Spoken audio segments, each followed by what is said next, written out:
Olá, boa tarde. Eu sou a Mariana Dantas, aluna da Universidade Federal do Rio de Janeiro, faço iniciação científica no Instituto de Biofísica, orientada pela professora Cláudia Lage, orientada pela aluna de doutorado Janine Ruth. E eu vim para a 42ª jornada apresentar o meu projeto, que consiste no estabelecimento de estruturas taxonômica e filogenética por sequenciamento metagenômico shotgun da água de poço a ser tratada por SODIS AM. Em primeiro lugar, eu trouxe alguns dados que eu considero essenciais para a compreensão da importância desse projeto. Então, aqui eu trouxe alguns números, que foram emitidos pela Unicef, pela Organização Mundial da Saúde, e eles são os seguintes: 780 milhões de pessoas não possuem acesso à água tratada. 2,4 bilhões de pessoas não são assistidas por redes de saneamento básico. E acontecem quase 2 bilhões de casos de diarreia na infância, por causa da ausência, do saneamento básico, da água potável, falta de água potável e higiene. E mais de meio milhão de mortes de crianças menores de 5 anos acontecem por ano. Agora, trazendo para um âmbito nacional, aqui no Brasil, nós temos 35 milhões de pessoas sem água tratada, 100 milhões de pessoas não são assistidas por rede de coleta de esgoto, o que impressionantemente representa quase metade da nossa população, e 4 milhões de pessoas que não possuem sanitário em suas casas. E a gente sabe que o acesso à água potável e higiene reduziria drasticamente as taxas de doenças diarreicas, e, em consequência disso, reduziria as taxas de morte também em decorrência dessas doenças. Na década de 70, houve o surgimento do método SODIS, que é o Solar Water Disinfection, que consiste na pessoa pegar a água que ela tem acesso, colocar numa garrafa PET e expor ao sol por um período de 6 horas. Em teoria, essa água se tornaria potável, própria para o consumo, livre de qualquer contaminação microbiológica. Mas a gente sabe que, com o avanço da ciência, essa água ela precisa de 2 dias de exposição solar e não de apenas 6 horas. Mas como é que se dá, então, o funcionamento? Como o sol ele vai ajudar nesse processo de descontaminação?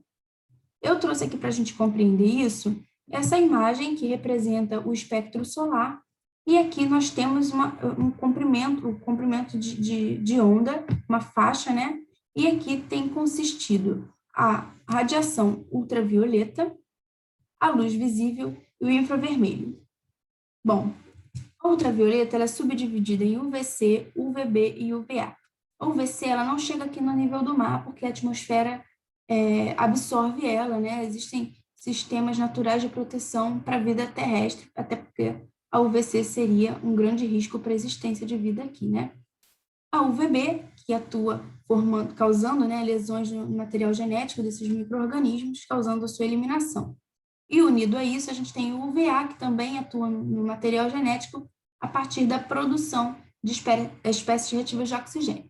Logo depois a gente tem a luz visível, como eu disse, é a luz que a gente consegue enxergar, como o nome já diz, e em seguida a gente tem o infravermelho, que também auxilia na eliminação dos micro-organismos através do aquecimento da água, a elevação da temperatura. Então, mesmo a gente sabendo como funciona, como o sol atua, a gente também tem que levar em conta as problemáticas que envolvem os sólidos. Um exemplo disso são as bactérias esporulantes, Bactérias que esporulam, elas formam esporos que são mais resistentes a um ambiente hostil. Nesse caso, o ambiente hostil possui uma intensa radiação e também temperaturas mais elevadas, e as bactérias esporulantes elas precisariam de um tempo ainda um pouco maior para que sua eliminação acontecesse. Unido a isso, nós temos também o clima, Dias nublados ou chuvosos, eles prejudicam a chegada de radiação aqui na Terra. E como eu falei, a radiação, principalmente B e A, ultravioleta, B e A, elas são as principais causadoras da eliminação desses patógenos, desses micro-organismos. Além do período noturno também, A gente tem o sol pleno durante o dia, que vai eliminando esses micro-organismos. Mas, ao chegar à noite, esses micro-organismos não foram 100% eliminados, excluídos dali. Então, essas unidades formadoras de colônia que ficaram ali, elas vão se multiplicar novamente durante a noite. Pensando nessas problemáticas, a gente chegou ao SODIS AM, que aperfeiçoa o método original. Então, esse AM é de azul de metileno, que é um corante já utilizado farmaceuticamente, estudado, enfim. O azul de metileno, ele ele atua sim, porque já saiu um artigo da nossa equipe comprovando isso, atua então como um fotocatalisador. Como funciona isso? Ele tem uma intensa absorção luminosa, ou seja, ele depende apenas da faixa de comprimento de onda, ali mais ou menos dos 660 nanômetros, que está compreendida justamente na faixa da luz visível. Ou seja, isso resolve o nosso problema dos dias nublados e chuvosos, né? Porque esses dias eles prejudicam a chegada da radiação, mas a luz solar ela vai chegar aqui. A luz visível ela chega, tanto que o dia é claro, correto? Então, essa luz visível emitida pelo Sol, ela fornece uma energia, fazendo com que o azul de metileno saia do seu estado fundamental, entre no estado de excitação, que a gente chama de singleto. Esse singleto, ele vai liberar essa energia para o oxigênio molecular dissolvido na água, formando um tripleto que vai ser responsável pela produção de espécies reativas de oxigênio. Ou seja, o azul de metileno, ele vai causar uma explosão na produção de espécies reativas de oxigênio que vão atuar em todos os micro-organismos presentes nessa água, né, a partir da energia oriunda da luz visível vinda do Sol. Além disso, após passar por esse processo aqui, ele é fotodecomposto, entendeu? Isso quer dizer o seguinte, ele é um corante, como eu falei. Então, o azul de metileno, de fato, é azul. E ao ser fotodecomposto, ele se torna incolor, o que a gente chama de forma leuco. Aqui é o artigo que eu citei, onde a gente comprova a eficácia do azul de metileno. Esse aqui é um experimento essencial. Ele mostra o funcionamento tanto do SODIS quanto do SODIS AM. Mostrando com clareza a aceleração que o azul de metileno causa nesse processo do SODIS.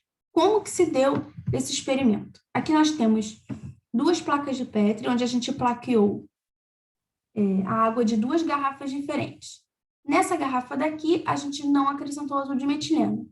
Na de baixo, a gente colocou o azul de metileno. Mas essas águas elas foram contaminadas com 1.000 células por ml de Escherichia coli. Então, no primeiro momento, a gente consegue enxergar uma altíssima contaminação.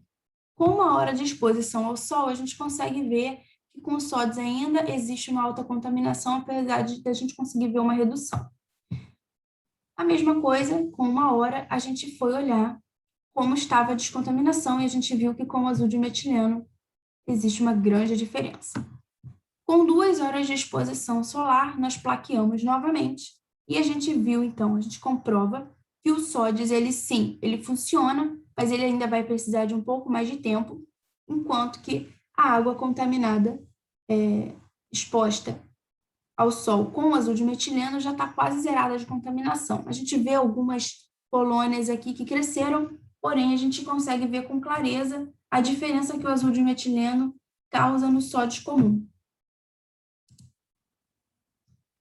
Bom, nós fizemos a metagenômica, né, com o objetivo de classificar a população microbiana desse poço. Eu gostaria de deixar claro que esse poço, de onde a gente retira a água do estudo, ele fica em Campo Grande e a população local consome essa água, tá? Eu gostaria de deixar esse ponto bastante claro, destacado. Enfim, nós pegamos 100 ml da água, extraímos o material genético, fizemos cópias e fragmentação desse DNA. Ele passou pelo sequenciamento de alta performance, onde bilhões de fragmentos eles são lidos simultaneamente, gerando um arquivo com a posição de cada nucleotídeo desse DNA. Depois nós fizemos a montagem dessas sequências, conseguindo as sequências originais, e a partir disso nós tivemos alguns gráficos que mostram a diversidade taxonômica. Então, aqui existem os gráficos de resultados. Então, os primeiros 3 gráficos, nós conseguimos 6. Os gráficos estão aqui. O primeiro representa os domínios. A gente consegue ver que a maior parte dos micro-organismos presentes são do domínio bactéria. O segundo gráfico representa os filos, que a maioria são bacteriodetes. E gráfico 3 representando as classes, a maioria representando flavobactéria. Aqui eu deixei algumas setinhas, e essas setinhas representam alguns grupos de bactérias que são típicos de microbiota intestinal, tanto de humanos quanto de animais. Isso merece muita atenção, porque a gente sabe, né, que consumir água com coliformes totais, fecais, enfim, a gente causa doenças, gastroenterite, doenças que envolvem diarreia. E a gente sabe que diarreia mata muito mais até do que o sarampo. Continuando com os resultados, aqui nós temos os gráficos. O gráfico 4, que representa a ordem, tendo a maioria Flavobacteriales. O gráfico 5, representando as famílias, a maioria Flavobacteriaceae. E o gráfico 6, representando os gêneros, a maioria Flavobacterium. Mais uma vez, eu coloquei em destaque aqui com algumas setinhas outros grupos. Esses grupos já são bem encontrados no esgoto. Então, a gente consegue aqui bactérias que causam tuberculose, hanseníase, enfim, bactérias que não estão necessariamente ligadas a doenças diarreicas, mas a doenças que também matam e também têm grande importância clínica. Com esse estudo, a gente consegue verificar o crescimento de micro-organismos patogênicos, né? Coliformes totais, fecais, envolvendo Escherichia coli, Pseudomonas, Bordetella, Legionella, Salmonella, Shigella, enfim, diversos micro-organismos que causam doenças graves. E, com certeza, a gente consegue afirmar que essa água foge completamente dos padrões de qualidade definidos pela Organização Mundial da Saúde. Nosso próximo passo é fazer novamente essa metagenômica para a gente definir uma diversidade taxonômica e de uma nova amostra, e essa amostra será submetida aos SODs com o uso de azul metileno. Então, a gente espera ver, então, nesse novo resultado de diversidade taxonômica, a gente espera ver um total de 0 micro-organismos patogênicos e o mínimo possível de micro-organismos que não representem riscos para a saúde. A gente sabe que as pessoas envolvidas, então, nessa população são pessoas carentes, que não têm acesso à rede de saneamento básico, e a gente busca dar uma água de qualidade para essas pessoas. Eu deixo aqui o meu agradecimento à jornada e à equipe que me acolheu nesse projeto. Muito obrigada a todos e boa tarde.